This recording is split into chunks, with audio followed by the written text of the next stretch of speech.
Buenas pessoas, bom dia, boa tarde, boa noite, para quem não nos acompanha, somos docentes livres aqui, com mais um programa na Sala dos Professores, acompanhado hoje com meus amigos Marcelo Maurício, conhecido Vossa Marceleza, professor Everton Rocha. Estamos aí juntos e hoje temos a ilustre companhia técnica aqui do meu amigo David Oscar, o grande, tá bom? Então, hoje, nós vamos dar continuidade ao bate-papo sobre democracia. Nesse segundo episódio do Docentes Livres, aqui na Sala dos Professores, vamos fazer um questionamento, né? A democracia precisa de líderes carismáticos? Por que nós pensamos sobre isso, né?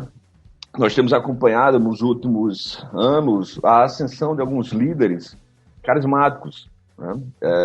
A ascensão de um tipo de discurso que ficou conhecido, né, como um discurso populista, e nesse caso um populista de direita. No entanto, sabemos que não é da tradição somente da direita ter esses líderes carismáticos, né, ou líderes populistas de esquerda e de direita. No entanto, a pergunta que se faz hoje é justamente para sabermos e refletirmos que se a democracia precisa desses líderes carismáticos. São os autores que tratam sobre a questão da liderança na política, né? Não somente na democracia, mas da política de maneira geral. Para a gente não falar somente desses líderes carismáticos da direita, vale lembrar também que durante essa pandemia houve grandes líderes carismáticos, né? Ou grandes líderes carismáticas que impulsionaram uma resistência muito melhor ao vírus do que outros tipos de líderes mundiais, né? A gente vai trazer alguns exemplos aqui. E é justamente sobre esse aspecto que a gente vai tentar nos aprofundar. Vamos dividir em 3 blocos. E no primeiro bloco vamos fazer justamente a reflexão desses estudos, vamos dizer assim, um estudo de casos, tá? E antes que eu comece, passe a palavra para meus amigos, lembrem-se de seguir-nos nas redes sociais, de entrar no nosso Instagram, do Docentes Livres, no nosso site. Tem todos os detalhes do que iremos fazer, o que já fizemos aqui no nosso projeto. E, dito isso, quero dar um oi aí para o professor Marcelo Maurício. Ei, Marcelo, o que é que tu tem a falar hoje aí? Salve, Jordão, beleza, galera? Bom demais estar aqui nesse segundo episódio, né, na Sala dos Professores. Sempre uma satisfação aqui trocar ideia com vocês. Um abraço aí para Everton, o David também que está aqui nos auxiliando e para todo mundo que nos escuta. Digo, até completando a fala de Jordão, digo assim, mandem também, né, nas redes sociais sugestões de pautas, críticas, perguntas. A gente vai tentar incluir tudo isso nos próximos debates aqui, então participem, né? E é isso, acho que passar a bola para Everton também aí, né? De que acho que do primeiro episódio, onde falamos das democracias em crise, essa questão do líder ou da líder carismática, né? Sempre foi um eixo que perpassou aquele primeiro episódio. Então a gente resolveu colocar agora aqui o foco desse segundo episódio, né? E continuando no debate democrático, né, acerca da democracia, falar um pouco sobre esses casos dessas lideranças globais aí, tanto no passado, né, que é um processo histórico, a gente tem historicamente esse aparecimento dessas lideranças, mas também olhando para os dias atuais e especialmente nesse contexto de pandemia e redes sociais. Então, Everton, e aí, meu velho, salve. Vamos lá, vamos botar a bola para girar, para rolar. Bem, assim, acho que, primeiro, né, esse tema está completamente conectado com o nosso primeiro debate aqui, a nossa primeira discussão, né? Acho que quem não ouviu, dá uma sacada, né? Baixa lá, ouve, vê o que é que a gente está discutindo, até porque aqui não parece, mas é meio uma coisa meio séria, né? Você, para compreender um capítulo, você tem que ir se conectando aos outros, né? Até mesmo para saber um pouco de onde a gente está falando, né? Então, vamos lá. Acho que o primeiro ponto de destaque, né, que até a gente já discutiu sobre a velha frase atribuída a Brecht, né, que diz assim: triste da nação que precisa de heróis.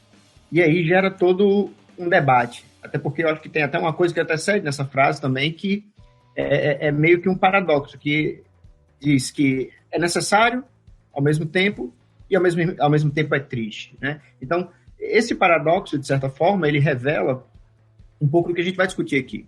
Por quê? Triste a nação que precisa de heróis? Por que é triste uma nação que precisa de heróis? Né?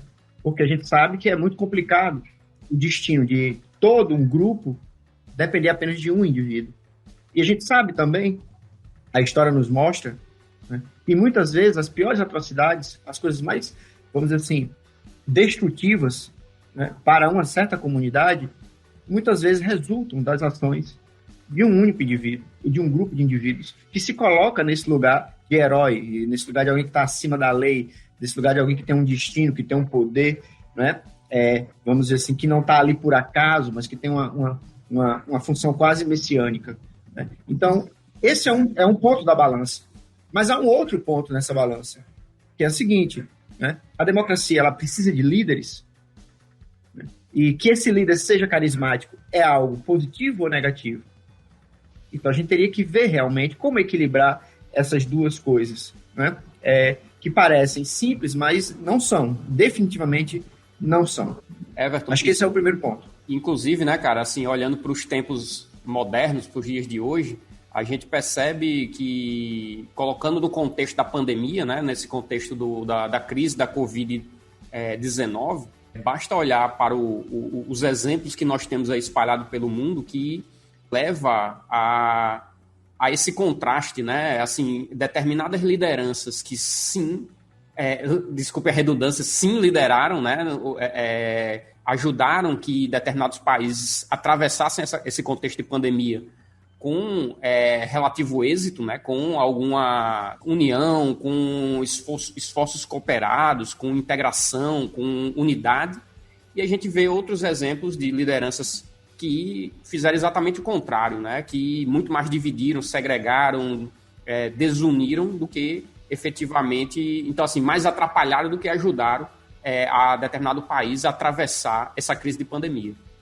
Pois é, e acho que uma coisa legal da gente parar para pensar é que isso que você acabou de descrever, ou seja, um líder que muitas vezes não é líder de todos, né? Mas que é líder de um determinado grupo e que muitas vezes o seu processo de liderança consiste em combater outros grupos para afirmar o seu nível, né? É uma das características mais, vamos dizer assim, fundamentais desse processo de, vamos dizer assim, engrandecimento de determinadas personalidades.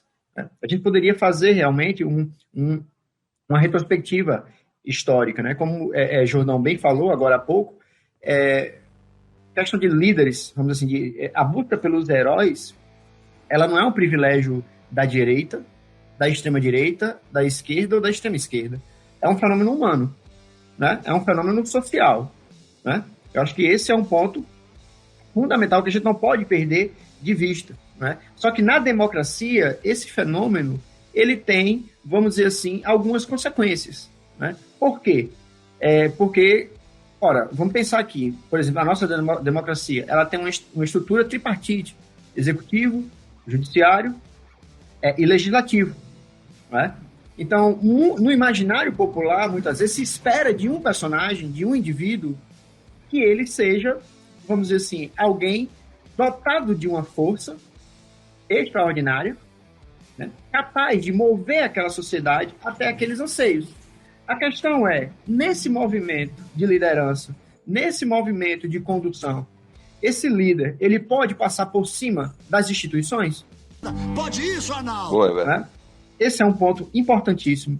Né? E um segundo ponto importante seria o seguinte, aí eu já passo a bola, é o seguinte, uma geração, ou uma parte de uma geração, que aposta todas as suas fichas em um herói, ela tem o direito de atropelar as instituições em nome dos seus objetivos, renunciando, inclusive, à história dessa nação, dessa democracia e à história das suas instituições? Bom, Everton, eu lembro aqui, assim, em tempos recentes, né, e até fazer uma reflexão sobre a questão do líder carismático, do líder populista, etc., né? Isso, é bom, não vou adentrar tanto no debate, que é ser populista ou não, mas o que ficou convencionado a dizer que é o populismo, né? se a gente for fazer uma diferenciação das líderes que se destacaram, da Nova Zelândia, da Finlândia, no começo a Angela Merkel, né, na Alemanha, com alguns, pegar 2 líderes, ou 3 negacionistas, né, o líder brasileiro, o Bolsonaro, no caso, o Trump, à época presidente, né, no México, e assim vai, a Itália, enfim. Vários desses líderes que se foi caracterizado pelo comum como líder populista de direita, né? A grande diferença é mais ou menos isso que você está caminhando, né? Que você está refletindo aí. Porque esses líderes carismáticos, ou carismáticos, populistas, né? Já para fazer aqui uma certa diferenciação, e mais à frente vamos tentar desmiuçar isso, né? Essa questão do líder carismático, essa questão do populismo, qual é o limite disso aí.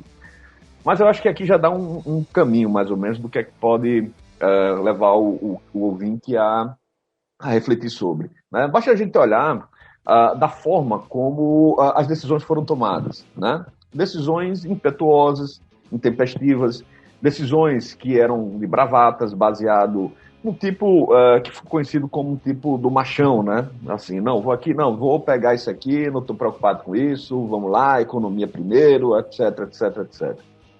São decisões personalíssimas, né? Assim, você tem a questão da gripezinha, né? Você tem uma série de decisões que tem que tratar como homem, enfrentar como homem, né? Aquela coisa do machismo tóxico. Perfeito. Né? E assim, aí a gente vê que vai pelo caminho, mais ou menos, a reflexão que Everton trouxe. Por quê? Porque ele fala assim, olha, então assim, não são as instituições, não é a ciência, não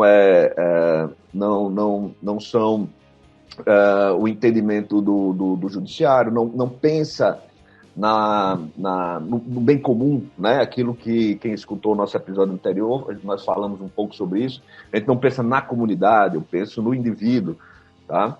Então, essa é uma grande diferenciação, eu acho, porque o líder carismático, ele vai justamente, às vezes, falar em termos de bravata ou falar aquilo que o povo quer escutar. E colocar aquilo que Marcelo também já comentou algumas vezes, do eu contra eles, né? Porque aí coloca, eu sou anti-vacina, sou anti-isolamento, ou seja, eu falo para um determinado grupo. Então é fundamental a gente tentar pensar justamente isso. Porque, veja, a frase que Everton trouxe como provocação do Brecht, né, triste o povo que necessita do herói, né? Eu acho que o problema não é só o herói em si mesmo, mas essa palavra necessita, né? Porque às vezes o herói, evidentemente, aparece, né? O herói é o herói, não precisa ser aquele herói da saga do herói, aquele herói que aparece como um sujeito que vai salvar todo mundo. Não, mas o herói é simplesmente aquele que toma uma decisão correta no sentido de preservar instituições, às vezes anula a si mesmo, anula os seus eleitores, vamos dizer assim, né? Não pensa na eleição, mas pensa no Estado em si mesmo, para poder tomar as decisões que sejam realmente corretas, que tenham coragem de fazê-lo. Jordão, né? E inclusive, né, cara, a pergunta, né, que a gente fez no início, que é o título desse nosso episódio, a democracia precisa de líderes carismáticos. Dá para responder aquela resposta mais safada que existe, né? Tipo, é o famoso depende, né? Então, assim, depende, meu velho. O que é que você está chamando de liderança carismática, né? E aí a gente volta para essa questão do herói. Porque pode ser uma tremenda faca de 2 gumes, né? Uma faca de 2 gumes. E Everton falou das instituições. Perfeito, porque assim, dá para fazer até uma fórmula matemática, né?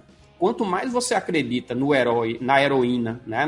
Nessa liderança, menos você acredita nas instituições. Quanto mais você fortalece as instituições, menos espaço você deixa para que esse caudilismo, né? Assim, esse Messias vai descer do céu e salvar a nação.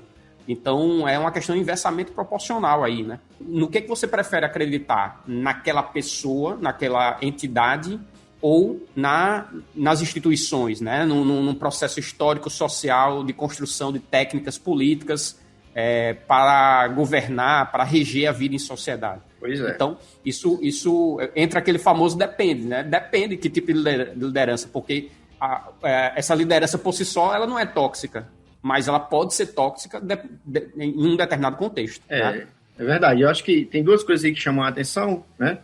Que eu acho que já está, vamos dizer assim, meio que a perspectiva já está posta, né? E, por um lado, nós podemos ter um líder não é isso? Um líder, e o que é um líder? É alguém que conduz, inclusive as instituições, né? É alguém que inspira, né? É alguém que unifica, é alguém que, vamos dizer assim, é um catalisador dos esforços de uma sociedade. E a finalidade dessa liderança é alcançar, como a gente estava discutindo no podcast anterior, né, uma certa forma de bem comum.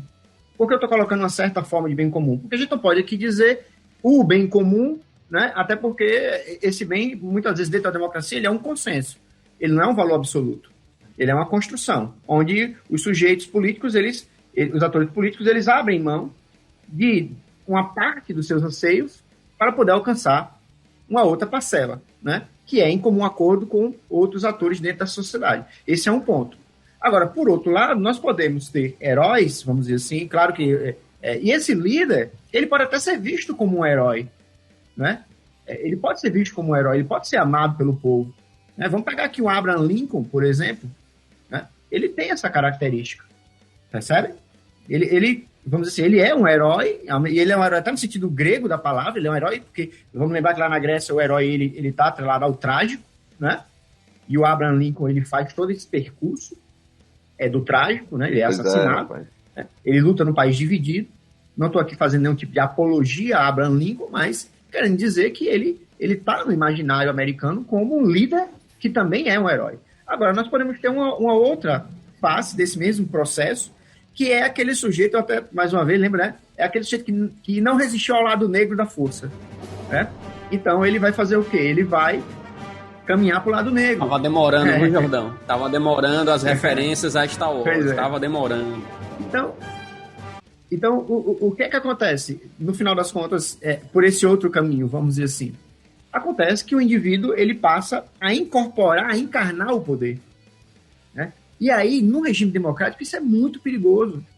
Tem o aspecto das instituições, que nós já falamos antes, mas o problema principal é quando aquela pessoa se transforma em uma instituição. E é uma instituição que quer prevalecer sobre as outras instituições. E qual é o problema disso? O problema é que as instituições da democracia, elas atravessam gerações. Mas aquele herói, especificamente, ele está destinado a morrer, a adoecer, sem falar que, né, tem uma construção que eu acho muito interessante, não me recordo agora exatamente quem foi que disse isso, mas disse que o sujeito é herói se ele não viver o suficiente para ser vilão. Porque todo herói, se vive muito, se transforma em um vilão, né? Vamos pegar aqui Napoleão, por exemplo, é um exemplo disso, né? Era um herói, liderava, inspirava, mas em algum momento era uma pessoa não grata, vamos dizer assim, dentro do processo político francês, né? Então, acho que é uma coisa para a gente pensar, né? Como esses processos eles podem acontecer. E aí tem essa diferença, né, de posição, e que, de certa forma, é também uma diferença psicológica, né? Vamos combinar que há aí também a posição que esse indivíduo ele ocupa, né? Se é alguém incrivelmente narcisista, ele está muito mais propenso a essa segunda possibilidade. Mas se é alguém que, mesmo que tendo, ainda que tenha um certo narcisismo, tem um senso de responsabilidade, tem uma noção do que é público, né? Vê a oportunidade, porque tem duas coisas aí que eu acho que são interessantes, até sua perspectiva psicológica mesmo. É que, enquanto em um indivíduo ele busca a gratificação de curto prazo do investimento na sua imagem, né? A imagem do líder, do herói, do homem forte, né? Do exercício daquela força naquele momento, o líder ele vai ter um senso de médio e longo prazo, né? Então é curioso, porque em um deles, esse reconhecimento ele vem mais ao longo do tempo. Enquanto no outro exemplo, o reconhecimento é imediato, mas a crítica, a desconstrução, ela segue, vamos dizer assim, imediatamente esse processo de, como é que eu poderia dizer, de elevação, né, desse personagem. E aí a gente tem vários exemplos que poderiam ilustrar esse caso. Eu lembro do poema, né, que é até uma referência do mundo pop. Eu lembrei disso em homenagem a David lá no Watchmen e tal. Mas Everton também, né, que é fanático. Mas é a questão do Ozymandias, né, que tem aquele poema em que tem um viajante que vai e encontra um lugar todo destroçado e ele vê as palavras, né, que é bem conhecida, né? Meu nome é Ozymandias, rei dos reis, contemplai as minhas obras. Ó poderosos, e desesperai-vos, né? Então, acho super interessante isso, porque Ozymandias é aquele sujeito que pensava que era o rei, o mais poderoso de todos, e o viajante, no final das contas, encontra aquilo em pedaços, ou seja, é realmente ele é limitado, né? Ele é limitado pelo tempo, limitado pela realidade, né? Enfim. Pô, massa. Eu queria voltar para o que Everton estava falando e conectar com o episódio 1, né, desse podcast, que é de você ter, e Jordão fala muito isso, a democracia é construir consenso, né? Então eu também falei no episódio 1, tipo, a democracia é o caminho difícil, né? Porque você vai ter, faz parte da democracia a diversidade, divergência de opinião, e você vai tentar construir pontos, construir consenso. Então, isso é bem interessante, porque essa ideia, aí eu já estou puxando um pouco para o Carl Schmitt, né? Lembrando da sua obra A Teoria da Constituição, no que se refere a essa aposta, né, de um certo heroísmo popular, né? Você ter o herói que vai unificar a nação, né, através do seu exemplo, através da sua liderança, e vai encontrar a ordem, né? Você vai ter uma unidade, vai ter ordem, vai ter uma segurança, muitas vezes política e jurídica e tal. Então, isso é bem interessante, porque acho que acabamos aqui, para finalizar esse primeiro bloco, né, dizendo assim que meio que essa faca de dois gumes, né, no que se refere a que ao você construir uma unidade, então você pode ter uma liderança que, desculpe a redundância novamente, lidere, né, que leve a um sentimento de unidade, mas essa liderança ela também tem que ter um certo cuidado de conseguir lidar com essa pluralidade, porque eu não posso ser o líder de apenas um segmento. Eu tenho que dar conta daquela construção nacional. E a construção nacional não é uma coisa só. Você não vai liderar apenas um segmento, você tem que liderar essa divergência, né? Então você tem que ser o líder de todos, a líder de todos, né? E isso é muito difícil de conseguir. Por exemplo, eu estava lembrando e aí eu já vou encerrando a minha fala para a gente terminar esse bloco não ficar tão comprido, que é a construção da República da Turquia, né? Então você tinha o Mustafa Atatürk, né? Esse nome é bem emblemático, porque traduzindo quer dizer o pai dos turcos, né? Então Mustafa Atatürk, ele, depois da Primeira Guerra Mundial, com o destroçamento do Império Otomano, ele tenta reconstruir a nação turca, né? E ao reconstruir essa nação, ele tenta criar um certo mito, né? O mito da unidade, que é a Turquia. Então, ele tenta resgatar essa autoestima, o que nos une como turcos. Então, ele tenta construir tudo isso. Só que aí, como eu disse, isso pode ser excelente, porque você cria um sentimento nacional. Agora, ao mesmo tempo, do ponto de vista da diversidade, essa unidade também pode ser perigosa, capciosa, no que se refere ao tratamento que os turcos, né, deram aos curdos, por exemplo. Então, o Mustafa Atatürk, num primeiro momento, ele tentou trazer os curdos para dentro da República da Turquia, chamando até de turcos da montanha, né? Os curdos são turcos, são da montanha, né? É uma espécie de turcos. Todavia, os curdos não quiseram se unir, né? Não quiseram se misturar a essa unidade. Eles preferiram manter sua identidade de curdos. E aí houve toda uma perseguição aos curdos, que é pública e notória, é histórico, e os curdos meio que foram sendo excluídos, né, dessa noção de sentimento turco.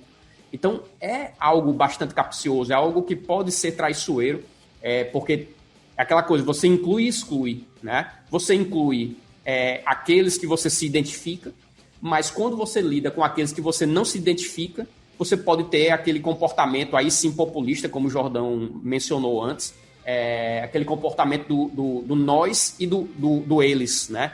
Então, eles são uma ameaça e a gente precisa fortalecer o nós, né? E combater o eles, né? Então, isso realmente pode ser traiçoeiro e pode desvirtuar essa liderança que a priori poderia ser interessante, né?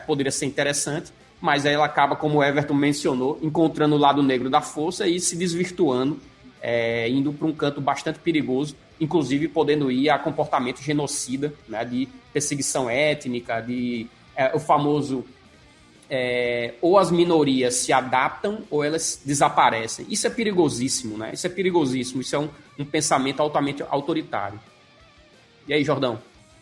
Buenas. Então, com essas reflexões finais de Marcelo, terminamos esse primeiro bloco e vamos agora passar para o segundo bloco fazendo um aprofundamento mais conceitual, né? Vamos explorar aqui alguns autores e para trazer justamente um fundamento teórico, né, mais científico para o debate.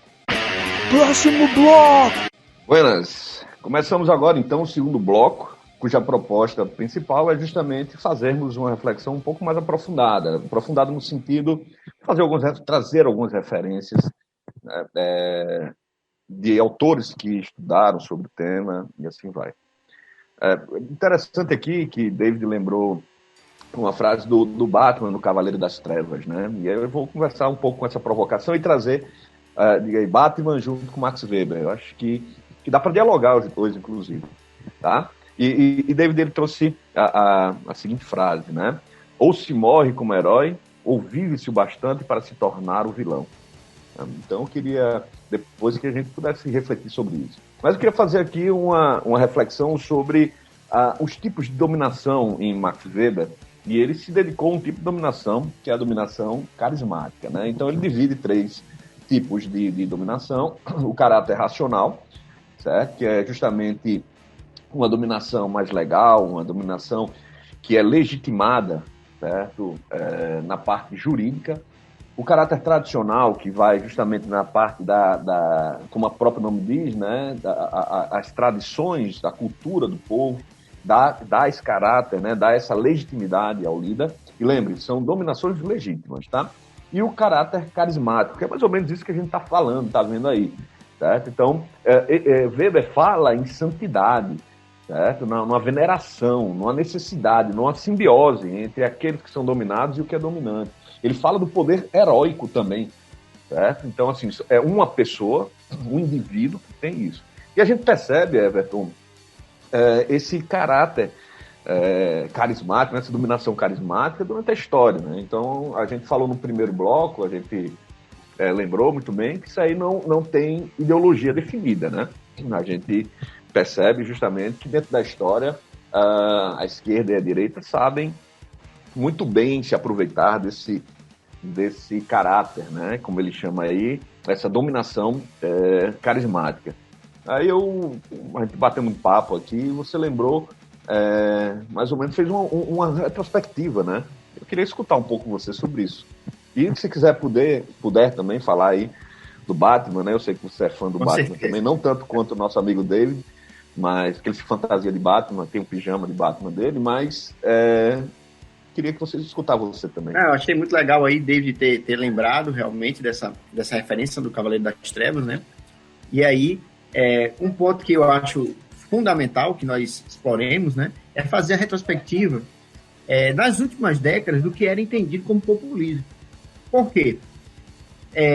Porque se você pegar nos últimos 30 anos, mais ou menos, principalmente a forma como a mídia, né, a grande mídia, ela aborda essa expressão populismo, ela tem atrelado a expressão populismo a líderes carismáticos de esquerda, né, que seriam uma ameaça às democracias, né, à medida em que eles se colocam como a voz do povo. Né? Essa voz do povo é colocada, então, como um representante praticamente direto, né, das massas, que dá voz às massas, que encarna seus anseios, e que, nesse processo, confronta as instituições, um pouco no sentido daquilo que a gente estava falando. Só que tem uma diferença aí. Né? Por quê? Porque esses líderes, então, eles confrontam as instituições porque as instituições, elas representam as elites desse país, dessa nação. Então, elas são o obstáculo ao desenvolvimento e ao bem-estar do povo. Né? Vamos dizer assim, esse ator, essa construção chamada povo. E aí a gente poderia pegar aqui alguns exemplos. Né? Acho que Hugo Chávez é um deles. Hugo Chávez, ele está lá, então, como um líder, né? Como alguém que tem uma retórica, como alguém que fala de uma forma apaixonada, que tem a capacidade de aglutinar multidões, de convencer pessoas, né? Mas a gente teria também outros exemplos. Por que não te calhas? Exatamente, né? Nós temos o próprio Fidel Castro, né? Que era alguém que também tinha determinadas características, né? Que fez uma revolução. No caso dele, ele não cabe dentro dessa questão da democracia. Na realidade, muita gente temia que em outras regiões da América Latina surgissem outros Fidéis, né? E que levassem à frente revoluções, como ele levou em Cuba. Mas é um outro exemplo também, né? Desse lugar que a mídia, não só a mídia, mas se construiu no imaginário, vamos dizer assim, da comunicação, do que seria o populismo. Em síntese, o populismo seria uma ameaça à democracia, não é? E por quê? Por causa dessa questão, porque um indivíduo ou um grupo de indivíduos seria a voz do povo, não é? Lutando contra uma elite. Agora, nos últimos anos, não é? Vamos dizer assim, na última década, nós tivemos uma inversão de polo. Né? Então, em muitos lugares, vamos dizer assim, a centro-direita, ou mesmo a centro-esquerda, começou a ser vista como elite, né? E surge uma extrema-direita, que se coloca, então, como a voz do povo, né? Que dá vazão ao surgimento, então, de várias personalidades. A gente tem, então, o Trump, a gente tem o Erdogan, o Putin também, não é ele não casa totalmente nessa perspectiva, mas ele também pode ser encaixado nesse debate. Nós temos o Bolsonaro aqui. E qual é o discurso? O discurso é o mesmo, eles são a voz do povo, né? Que estava, vamos dizer assim, sendo abafada por uma elite globalista, né? Que está dominando o mundo e que busca aumentar o seu domínio. E nisso tem várias coisas que são até anedóticas, né? Quer dizer, é uma China comunista que está, vamos dizer assim, unida com Wall Street num globalismo que, né, com os bancos e com Hollywood, ou seja, uma coisa que merece até um exame atento, né? Mas uma coisa, já entrando também, eu estava vendo a obra de Freud lá, Psicologia das Massas e Análise do Eu, e ele coloca uma coisa muito curiosa, que ele sacou isso, né, na década de 20, o texto da década de 20, e ele diz algo, ele faz uma análise muito bacana, e uma das coisas que ele diz, que se confirma completamente, os discursos do líder, aquilo que ele fala, né, o que ele apresenta, não tem que ter lógica, não tem que ter nenhum compromisso com a verdade, não tem que ter nenhuma, vamos dizer assim, não tem que ter um princípio de realidade. Por quê? Aí ele destaca duas coisas que, claro, muita gente pegou depois disso, muita gente pegou antes do próprio Freud, né? Que é a ideia de uma imagem que captura as paixões. Então ele vai dizer o seguinte, essas massas que se rendem ao populismo, não ao populismo, né? Mas a forma de captura dessas massas é algo muito semelhante a uma espécie de hipnose de grupo, dadas as devidas proporções.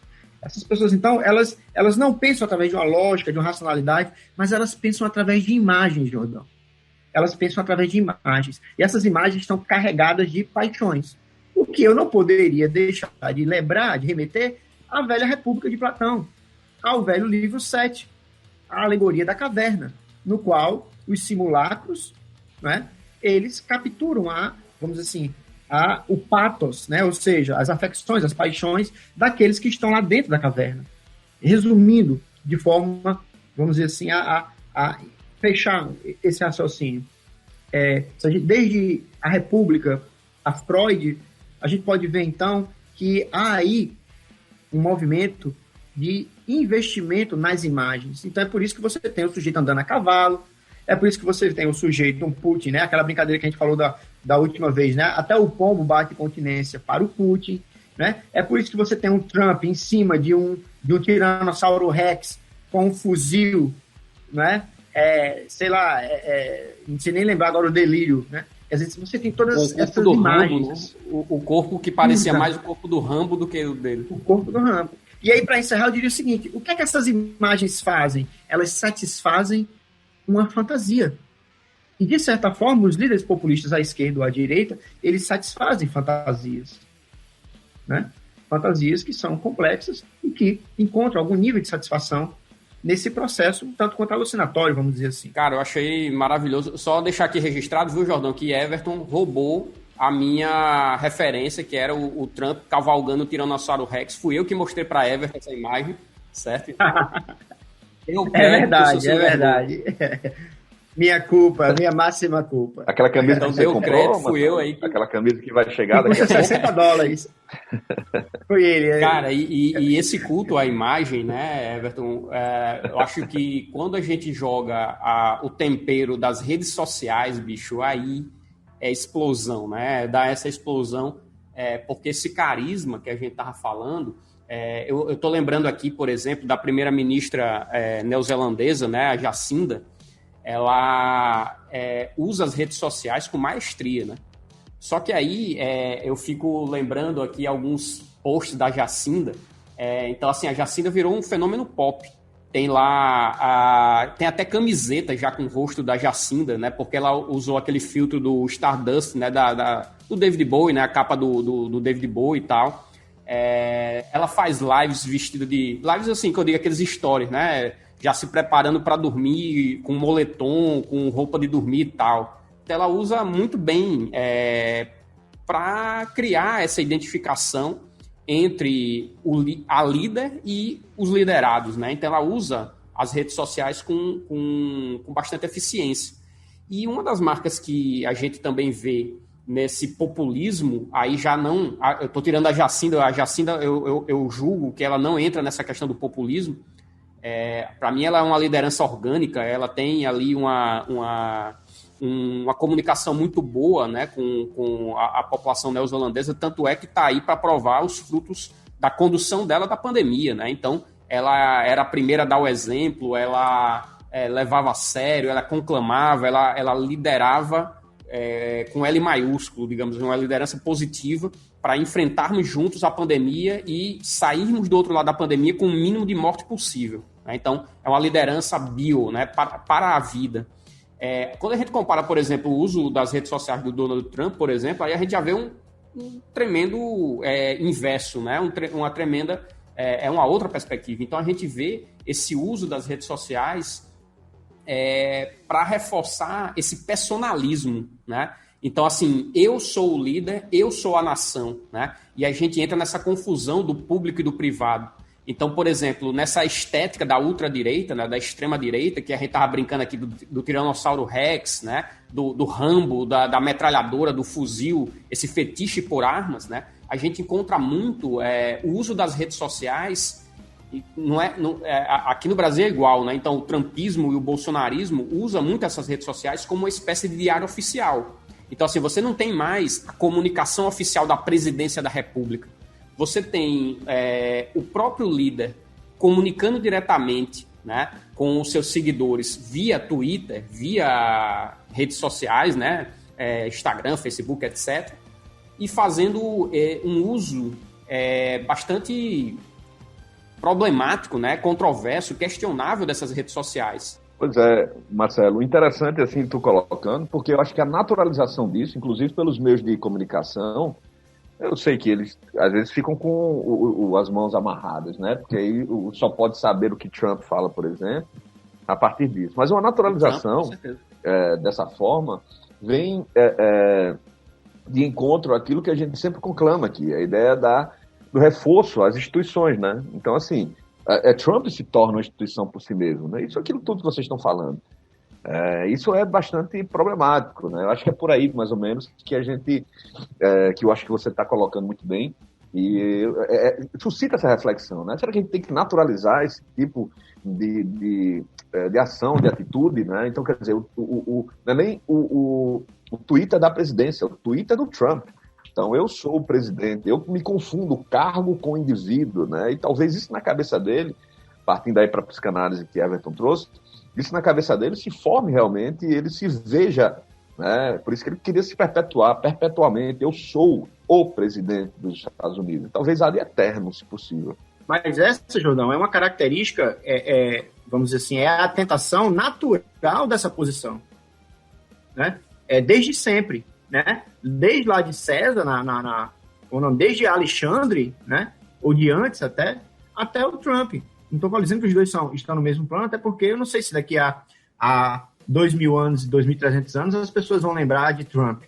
assim como eu lembro de Alexandre, porque Alexandre, ele, apesar de ter todas essas características aí, de ter um populismo, de se colocar no lugar de Deus, mas ele realiza coisas, né?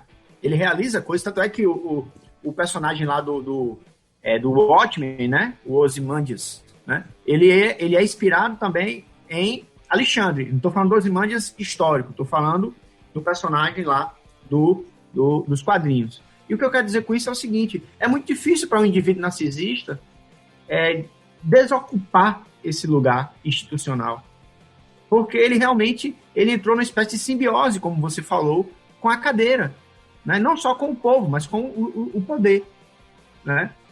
E eu acho que tem uma questão também que a gente poderia abordar, que é a seguinte, né? É possível que o populismo seja sempre uma ameaça à democracia, ou é possível um populismo em harmonia com a democracia?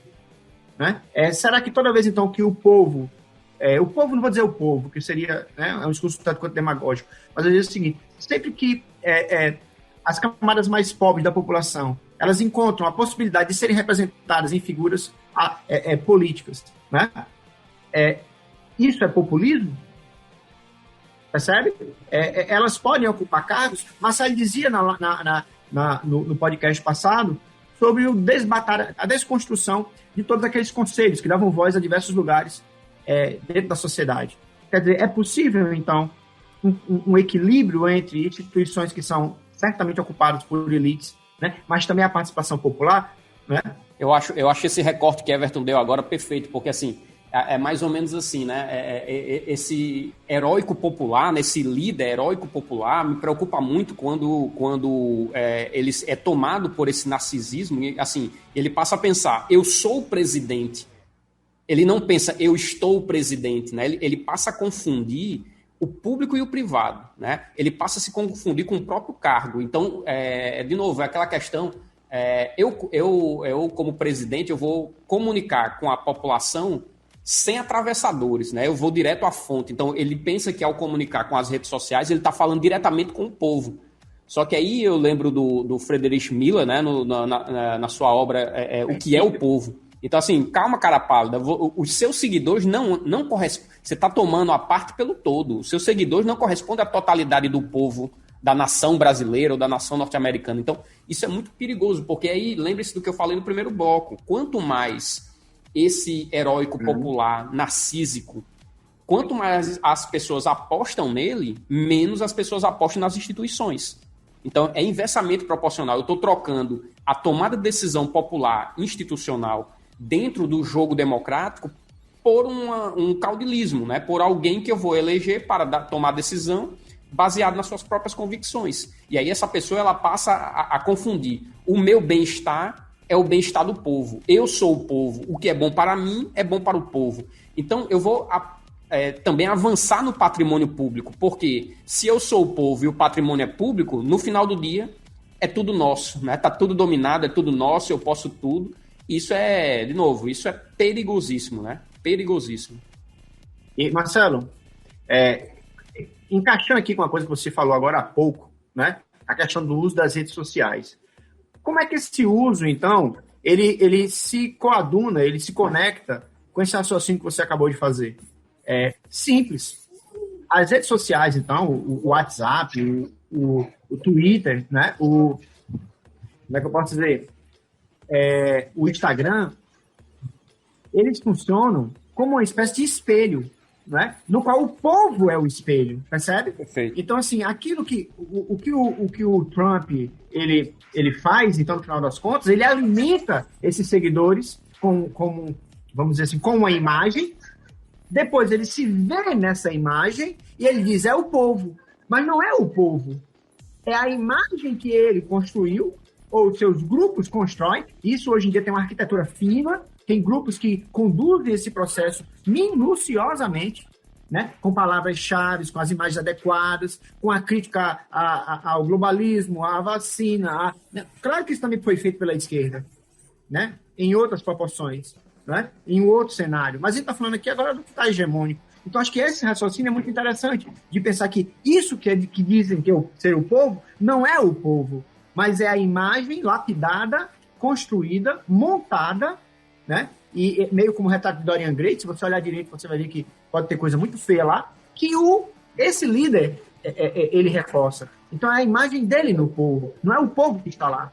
Cara, né? Tanto é que dificilmente o povo se beneficia. Cara, então, assim, para terminar minha fala nesse bloco, assim, eu reforço de novo, cara. Tem o livro do Quem é o Povo, A Questão Fundamental da Democracia, que é do Friedrich Miller, que é um jurista alemão muito importante, né? E dando spoiler do livro, é mais ou menos isso, assim, quem é o povo, cara pálida? O que é que você está chamando de povo? Né? É o povo como um ícone, né? Algo que você encara como uma entidade única, super poderosa, né? Que dá legitimidade, que retira legitimidade. Então, assim, quem é o povo nesse contexto? Porque a gente já combinou desde o primeiro episódio que a democracia é lidar com a divergência, é lidar com a pluralidade. Então, me incomoda muito, assim, o povo brasileiro. Né? Aqui no Brasil está em modo nacionalismo, esse nacionalismo bastante popular, né? Bastante populista. O povo brasileiro, fala em nome do povo brasileiro, beleza, mas assim, nesse conceito de povo brasileiro, você está incluindo os indígenas, por exemplo, os povos originários, você está incluindo com quem você dialoga, você está incluindo, por exemplo, as pautas ambientais, você tá incluindo as minorias. O povo brasileiro é plurimo. Então, assim, você tem as migrações europeias, você tem a questão da escravidão dos negros africanos, você tem os indígenas, os povos originários, você tem uma miscelânea. E aí você chama isso tudo do povo, o povo brasileiro. Mas será que não se trata de apenas uma elite? Você está chamando a elite de povo? Então, entende? Isso precisa ser aquilatado, qualificado, porque nem tudo cabe nesse conceito de povo e o povo passa a justificar tudo, né? Passa a ser um slogan. É complicadíssimo. Beleza, com essas palavras do Marcelo Maurício, conhecido como Vossa Marceleza, a gente encerra esse segundo bloco, vimos aí as referências, e no terceiro bloco a gente vai falar justamente de uma síntese, né, que a gente intitulou Só Filosofia Salva. Para explicar esse bordão aí, é um bordão que tem um contexto super interessante, que combina muito até conosco, certo? Então é só para lembrar que a filosofia salva, a gente está falando do pensamento crítico, a gente está falando da ciência, a gente está falando da reflexão, da problematização, né? Por que não dizer da hipercrítica? Então iremos agora para o terceiro bloco. Finalmente consegui. Finalmente consegui chegar aqui. O sábio. Grande sábio. Por favor, me dê uma iluminação. Eu vim de longe até aqui. Me diga uma palavra de sabedoria, de conforto. Só a filosofia salva. Buenas pessoas, entraremos agora no terceiro bloco, o derradeiro, cujo título é Só a Filosofia Salva. Nesse bloco a gente vai fazer uma síntese das ideias, retomar alguns pontos aqui colocados e, vamos dizer assim, trazer um encaminhamento, né? Esse bloco hoje, excepcionalmente, a gente vai tentar ser um pouco mais sucinto, dado aos outros blocos que a gente falou bastante, né? Trouxemos muitas informações aí interessantes. Então, o que eu poderia refletir aqui, trazer à luz, são dois pontos específicos, né? O primeiro ponto, eu acho, eu lembro, conversando com vocês aqui, lembrei daquele livro, né, O Discurso da Servidão Voluntária, do Etienne Laboissy, em que ele faz uma reflexão interessante. Isso a gente está falando do século XVI, um moleque que escreveu essa obra, né, à época ele tinha também 16, 17 anos de idade, né, e ele fez uma reflexão do momento em que os cobradores de impostos invadiram a sua aldeia e, apesar da resistência dos aldeões, eles prevaleceram, né? O rei prevaleceu sobre os seus súditos, né? E ele faz uma reflexão, diz, poxa, então como é que um líder, um indivíduo só, prevalece sobre os outros, né? E é evidente que eu não vou falar do livro todo, mas eu acho que se encaixa aqui na questão da do nosso bate-papo, né, dessa questão do líder carismático, do populista, da necessidade ou não, eu vou dar um foco aqui, gente, na questão do cidadão, né, na questão do indivíduo, da autonomia do indivíduo. De que se o indivíduo tiver consciência de que não precisa de um líder carismático, ou de um herói, ou de líder qualquer que seja, certo? Em que ele possa construir em termos de sociedade, tá? E que ele possa apostar nas instituições, que ele possa apostar na comunidade. Não vai precisar o líder ou aquele indivíduo que está lá, o governante, etc., ele será simplesmente o que vai efetivar as coisas, que vai formalizar as coisas. Né? E como o Etienne Labrie se coloca, diz assim, olha, então o que é que basta fazermos é não darmos o que ele quer. Por quê? Porque se nós tivermos autodeterminação, por assim dizer, porque se nós tivermos consciência de grupo, consciência de comunidade, né? E aí eu vou lembrar o velho Aristóteles, que o ideal de uma sociedade, o ideal, a virtude do cidadão deveria ser a virtude da amizade, né? O ideal seria que os amigos se tornassem cidadãos, e os cidadãos se tornassem amigos, é nesse sentido, né? Uma amizade no sentido de comunidade, de se olhar e se perceber no outro como comunidade. Então, acho que é por aí. E a resposta é evidente que, em determinados momentos, é importante ter líderes. E é importante ter líderes carismáticos, certo? Até porque alguns líderes carismáticos da história, eles pegam para si a responsabilidade. Marcelo trouxe aqui o exemplo da Jacinda, pega para si e diz, olha, eu vou dar um encaminhamento aqui, mas sem uma pretensão de ser o Ozymandias da vida, né? Sem ter a pretensão de ser daquele líder vaidoso, etc., que Everton desenvolveu muito bem. Então, é por aí que eu trago aí na Filosofia Salva. Recomendo esse livro, que é um clássico da teoria política, né? Discurso da Servidão Voluntária.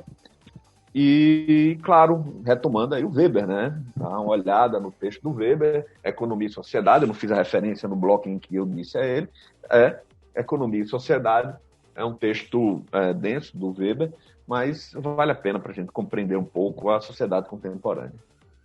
Perfeito, cara. Acho que de minha parte, assim, nessa conclusão, né, esse momento só a filosofia salva, que um dia a gente vai ter que contar essa história, viu, Jordão? Eu sei que você está esquivando aí, mas esse nome a gente vai ter que dizer de onde saiu em alguma hora. Então, vamos deixar para outros episódios, mas eu diria que dentro da temática desse bloco, né, do só a filosofia salva, só a ciência salva, só o pensamento crítico salva, eu vou copiar um pouco você no que se refere à questão da autonomia. Seguir um líder carismático significa uma espécie de transferência de responsabilidade. Você está elegendo essa pessoa para tomar as decisões por você, né? Então, acho que isso significa uma espécie de renúncia da sua individualidade, da sua autonomia, né? E de sua liberdade. Eu acho que a liberdade, que é uma palavra tão cara, né? E também tão falada, tão debatida, quando você segue essa liderança carismática populista, né? Você segue incondicionalmente, você está deixando de pensar com sua própria cabeça. Isso é péssimo. Então, para a democracia, é apostar nessa participação popular, né? Desculpem o jargão aqui, né? A palavra chavão, empoderar, né? Você empoderar os mecanismos de decisão popular, você empoderar os espaços cívicos.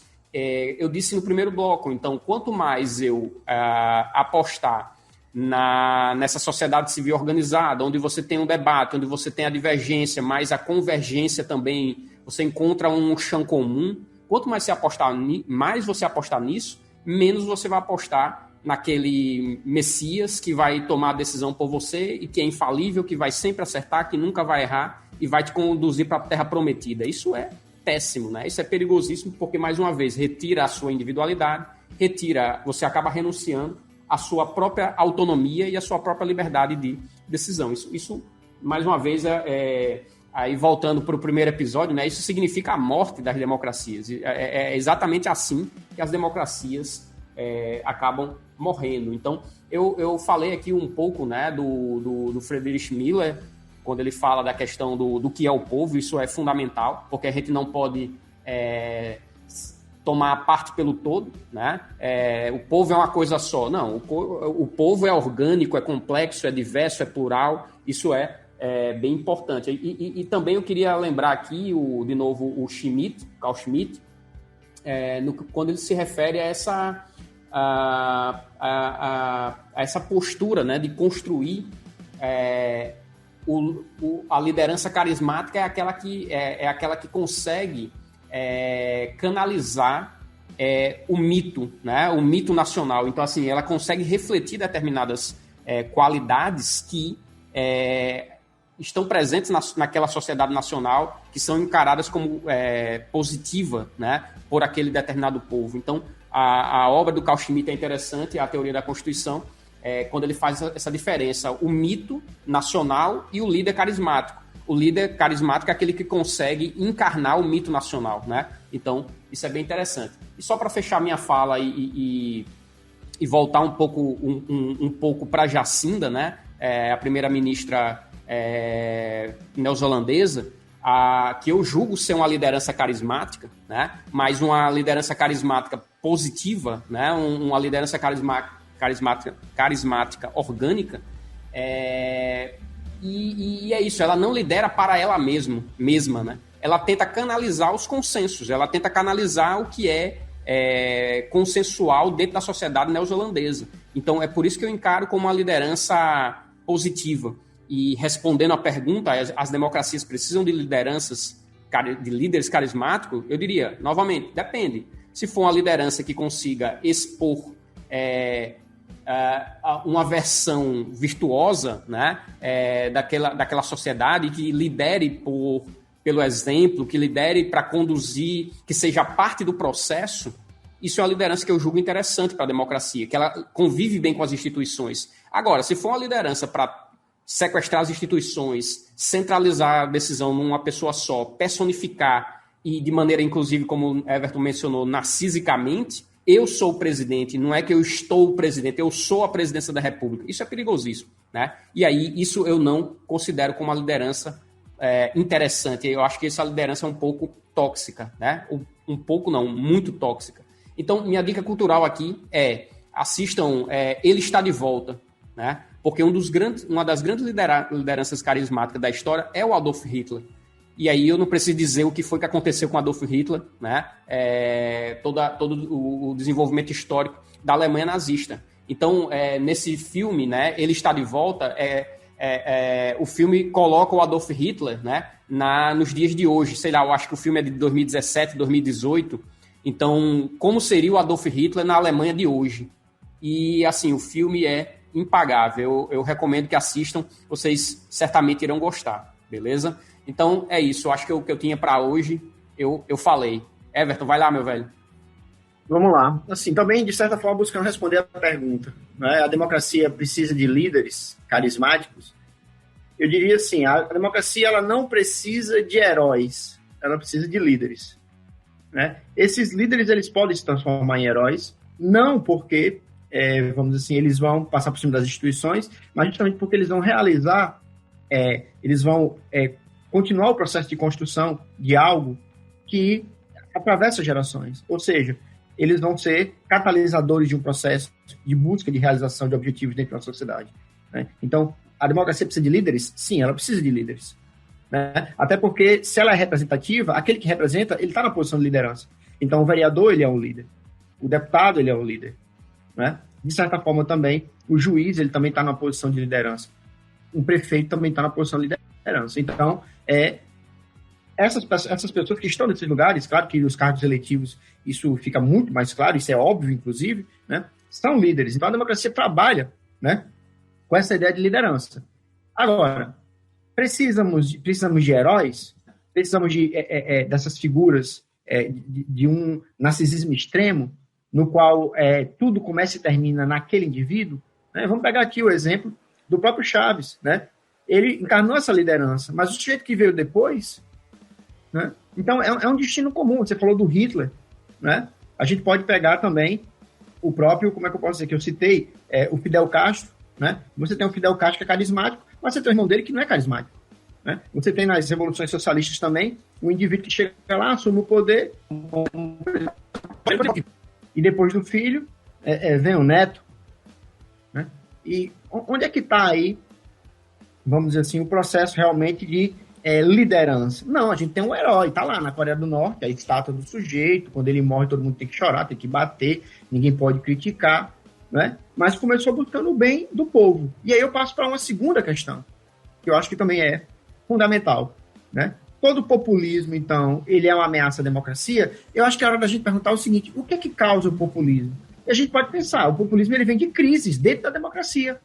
É porque justamente camadas da população estão de fora, é porque justamente muitas vezes os interesses de um grupo pequeno de pessoas está prevalecendo sobre os da comunidade e dá margem para populismos, tanto à esquerda quanto à direita. Então o populismo ele é um sintoma de uma democracia que não vai tão bem, né? Mas ao mesmo tempo é possível uma democracia saudável sem que as pessoas e os grupos participem como cidadãos, buscando autonomia, né? Então, o vendedor de picolé, como é que eu posso dizer, o cara do lixo, né? A dona de casa, o comerciante da esquina, eles têm que ser convidados a participar desse jogo. Eles têm que entrar em cena, eles têm que conhecer o funcionamento das instituições. E isso não vai acontecer de uma hora para outra, isso não vai acontecer em 1 ano, em 2 anos, em 3 anos. Esse processo só acontecerá ao longo de gerações.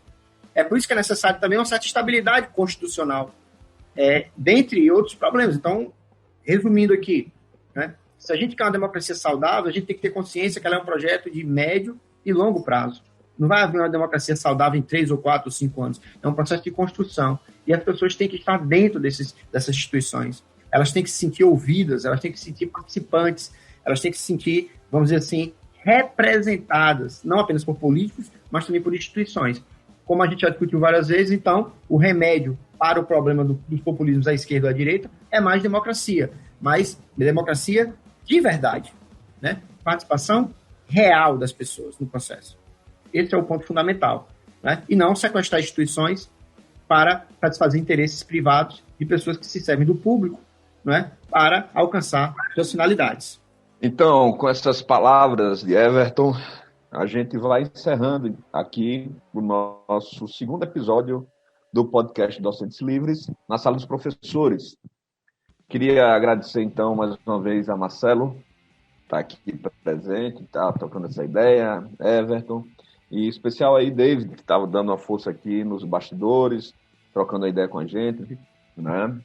Espero que ele participe aqui, bote a voz dele, que é uma voz muito bonita, inclusive, para as pessoas conhecerem. Tá? Queria agradecer também a Anderson e a Hugo pela edição daqui do podcast e pedir a vocês que sigam-nos nas redes sociais. Tá? Vamos lá, entra lá no Instagram, no YouTube, a gente já tem alguns vídeos lá, mas a gente vai abastecer com outros vídeos que virão. E aí aquela velha história, né? Sugiram a pauta, tragam justamente as críticas, certo? Dê sugestões de temas. Lembrando que o podcast na Sala dos Professores não se resume à política, à geopolítica, tá? Mas os temas variados. A gente vai falar aqui de cultura pop, a gente vai falar aqui de literatura, a gente vai falar de cinema, enfim. Gostaria que vocês realmente nos acompanhassem. E é isso. Abraço a todos e a todas e até a próxima.